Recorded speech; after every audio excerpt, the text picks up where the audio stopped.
Vous avez envie de motiver vos enfants sans crier et vous êtes à la recherche du meilleur tableau de récompense. Ça tombe bien, vous êtes sur la bonne vidéo.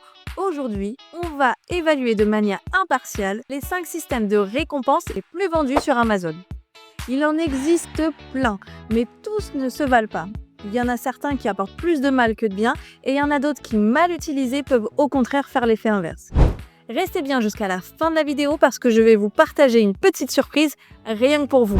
Je suis Mélanie Cornier, professionnelle de la petite enfance, maman de 2 enfants et aussi créatrice d'outils éducatifs. Et donc forcément, comme je n'ai pas trouvé ce qui me convenait, j'ai créé mon propre tableau de récompense dont je vous parlerai à la fin. Mais le but de cette vidéo, c'est que vous puissiez choisir le tableau qui convient le plus à votre famille, à votre besoin, à l'âge et la personnalité de vos enfants. Mais surtout que vous appreniez à les utiliser correctement pour éviter de tomber dans le système de chantage ou de carotte. Parce que le but d'un tableau de motivation, c'est pas que les enfants obéissent par peur ou par crainte, mais qu'ils développent une motivation intrinsèque, qu'ils aient envie de bien faire. Pour eux-mêmes, pas pour les parents. Et pour évaluer de manière impartiale ces tableaux, je vais les évaluer sur 8 critères principaux.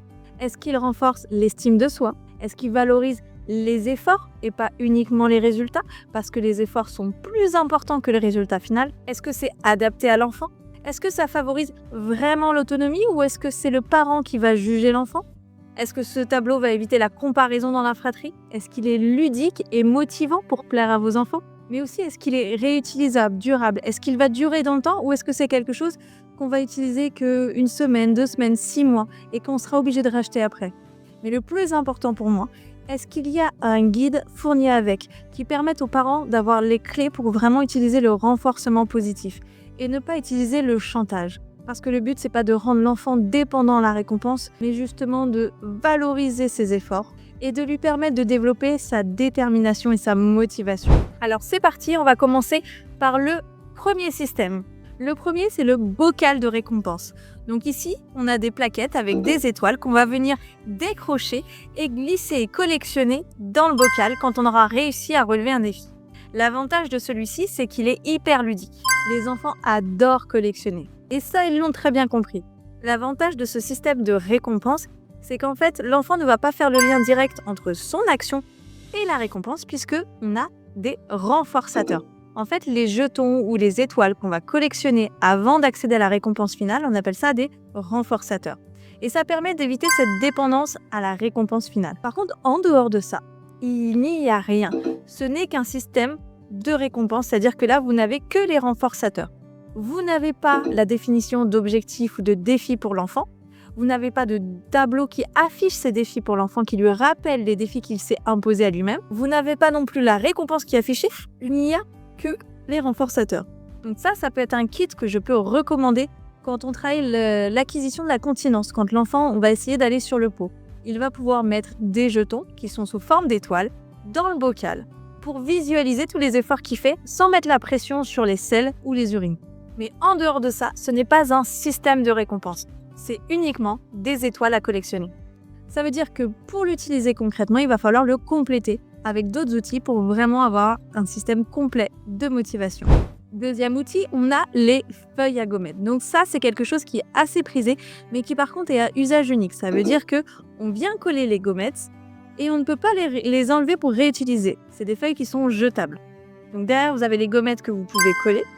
Donc là, c'est très bien parce qu'on n'a pas de date de début, on n'a pas de date de fin, ce qui fait que ça ne met pas la pression à l'enfant. Par contre, on a quand même un chemin qui est très très très long.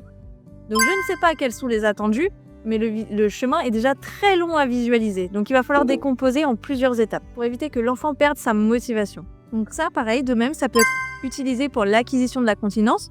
On va dire à chaque fois qu'il va essayer d'aller au pot et on peut faire des étapes intermédiaires. Par contre, ici, on travaille une compétence à la fois et il n'y a pas d'idée de récompense. Troisième système, là on tombe vraiment sur des tableaux de récompense. Donc on a ce style de système là. Donc vous avez ici les cases sur lesquelles il faut inscrire les défis à relever et les jours de la semaine où il va falloir colorier. Donc vous voyez, il y a des enfants qui ont des couleurs, donc il y a à chaque fois des étoiles jaunes, des étoiles vertes, violettes et roses. Et ici on va marquer les prénoms. Et donc à chaque fois que l'enfant va réussir l'action numéro 1, on va devoir colorier l'étoile qui correspond à l'enfant. Donc c'est quelque chose d'assez laborieux pour le parent, ça veut dire que ça met quand même une charge mentale supplémentaire. Et surtout, en fait, on vient comparer les enfants entre eux. Ça veut dire que si sur l'action, faire sa routine du matin, on voit que ses frères et sœurs ont réussi à le faire seuls et que nous, on n'a pas pu remplir notre case, finalement, on se sent nul, dévalorisé. Et c'est très difficile de trouver la motivation pour continuer sur la bonne voie sur la fin de semaine. Donc finalement, c'est pas quelque chose qui va nous motiver, mais qui va plutôt nous comparer aux frères et sœurs. En plus de ça, on a ce côté où c'est des feuilles jetables. Donc à chaque fois qu'on finit une semaine, on jette la semaine et on recommence à nouveau. Ça veut dire qu'on redémarre à zéro à chaque semaine. Ce qui veut dire que finalement, l'enfant va devoir recommencer à zéro toutes les semaines. Toutes les semaines, c'est la même pression. Peu importe qu'il y ait des semaines qui soient difficiles ou pas, c'est semaine par semaine que soit il réussit, il accède à sa récompense, soit il fait des erreurs, il fait des loupés et du coup, il n'a pas du tout de récompense. En plus de ça, en fait, finalement, toutes les actions ont la même valeur. Que ce soit un petit défi, un moyen défi ou un défi très difficile pour votre enfant, ça sera exactement la même valeur. Et ici, on va non pas noter les efforts, mais du coup le résultat. Est-ce qu'il a réussi? Oui ou non? S'il n'a pas réussi, il n'a pas l'étoile. Donc là, c'est un kit qui existe en plus pour 6 mois seulement, qui n'a pas de guide pour les parents et qui n'a pas d'aide sur des idées de récompense. Parce que très souvent, quand on n'a pas d'idée de récompense, on va très souvent sur de l'alimentaire, sur des temps d'écran. C'est difficile d'être assez original sur ces idées-là. Troisième tableau, le tableau de récompense de Smart Panda. Alors, il est géant, il est vraiment maxi. Alors là, on se dit génial, 300 étoiles, plus de 80 actions magnétiques. Waouh, il doit être archi complet. Alors, on va voir ça tout de suite en l'ouvrant ensemble. Alors, il est beaucoup plus complet que ce qu'on a pu voir juste avant. Et là, on se rapproche vraiment d'un vrai système de récompense. Donc là, on a des étoiles prédécoupées, des étoiles de couleur, des planches de couleur, qui va permettre à ce que chaque enfant ait sa propre couleur. Pour chaque enfant, il y aura un objectif différent et une récompense différente. Par contre, on se retrouve sur le même système qu'avant, c'est-à-dire qu'on va noter l'enfant sur sa semaine, du lundi au dimanche. Ça veut dire que chaque semaine, on va recommencer. Chaque dimanche, les enfants auront leur récompense et on recommence à zéro tous les lundis, comme si on n'avait pas fait d'effort la semaine précédente.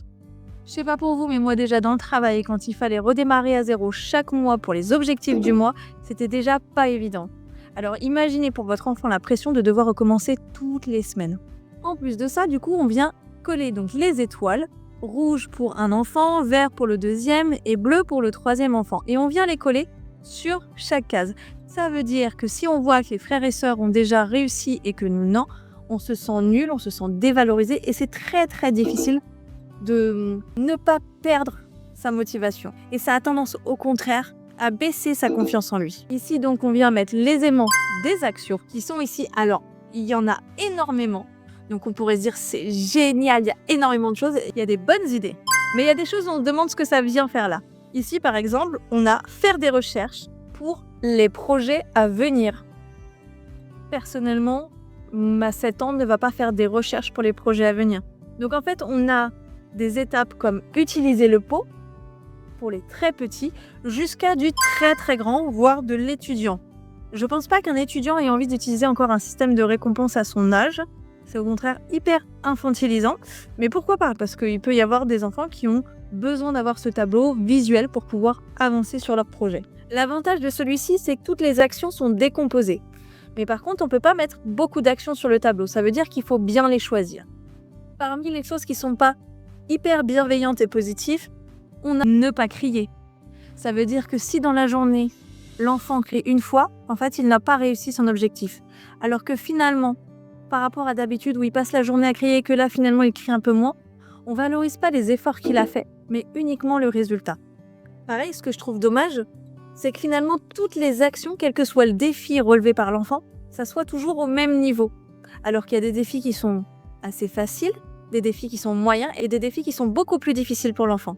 Et c'est important de valoriser l'effort que ça demande à l'enfant et de le matérialiser. Ça veut dire qu'on a ce tableau de récompense, mais on n'a pas d'idées de récompenses qui sont ni matérielles, ni alimentaires, ni des temps d'écran. Donc en fait, on doit sans arrêt inventer et donc du coup, toutes les semaines, inventer des récompenses.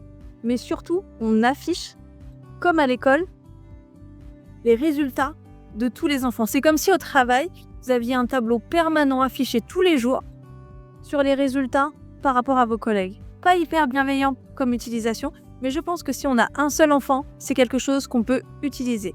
Ça évitera qu'il se compare, mais c'est que vraiment s'il en a envie. Moi, je reste pas fan toujours du fait d'afficher les réussites et les échecs, parce que finalement, c'est super parce qu'on voit les réussites, mais on voit aussi les jours où on a échoué. Et c'est ça qui est pas évident, parce que du coup, on met l'enfant face au moment où il n'a pas réussi. Alors que justement, un tableau de renforcement positif, ça va être mettre l'accent sur ce que l'enfant a réussi, sur ce que l'enfant a fait de bien. Et c'est en faisant ça que l'enfant va reproduire et sera beaucoup plus motivé de faire ce qui semble plus difficile pour lui. Et donc le dernier que j'ai créé avec des psychologues, le Coco Family. Donc là, on est pas seulement sur un système de récompense, mais sur un tableau de motivation évolutif. Pourquoi évolutif? Parce qu'en fait, on a un tableau de base qui est vide, avec 3 colonnes. Et donc là, on a une liste d'actions, les actions qui permettent de gagner des cocos, celles qu'il faut respecter si on en perd. Donc là, c'est vraiment des actions générales. Si l'enfant porte atteinte à lui-même, aux autres, de manière volontaire, pour montrer que ses actes ont des conséquences. Donc là, ce sont des règles non négociables et c'est vous qui choisissez celles que vous avez envie de mettre dans la colonne. Ici, on a la liste de récompenses. Donc là, ça vous donne une idée un petit peu de comment valoriser votre enfant, comment récompenser votre enfant, autre qu'avec de l'alimentaire ou des temps d'écran. Ça peut être imposer une soirée déguisée, faire un jeu de société, inviter des amis, faire un atelier pâtisserie. Bref, vous l'avez compris, on ne vous laisse pas seul et on vous donne des indications sur comment récompenser et comment apprendre à votre enfant à s'auto-récompenser. L'avantage de ce tableau, c'est que du coup, on ne montre pas les échecs et les réussites, c'est qu'il sert uniquement à rappeler à l'enfant les objectifs qu'il s'est fixés avec vous. Donc ici, comme on l'a dit, on va travailler quelques étapes. On peut, comme ici, rajouter au feutre des précisions sur les défis. Et ici, la colonne importante, les valeurs. Parce que oui, chaque défi est différent. Chaque difficulté est différente par rapport à votre enfant. Il y a des choses qui sont assez faciles, des choses qui demandent un petit peu plus d'implication et des choses qui demandent à se surpasser. Et c'est important de le mettre en avant. Pour nous, par exemple, la routine du matin, qu'elle le fasse en autonomie, c'est assez facile. Mais par contre, qu'elle s'entraîne à la lecture, ça lui demande encore plus d'efforts. Et c'est important de le valoriser. Et donc là, l'avantage, c'est que ce n'est pas le parent qui va noter l'enfant. Ce sont des règles qu'on a établies ensemble.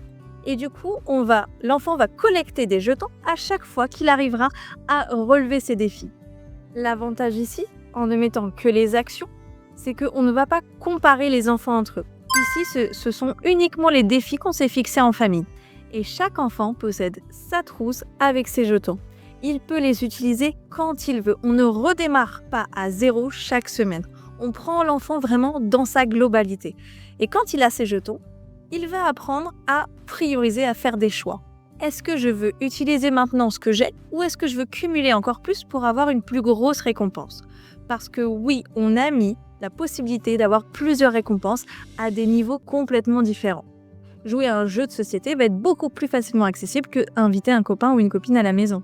Et c'est l'enfant qui va choisir s'il a besoin d'une récompense immédiate pour booster sa motivation ou s'il se sent suffisamment déterminé pour aller encore plus loin et obtenir une plus grosse récompense.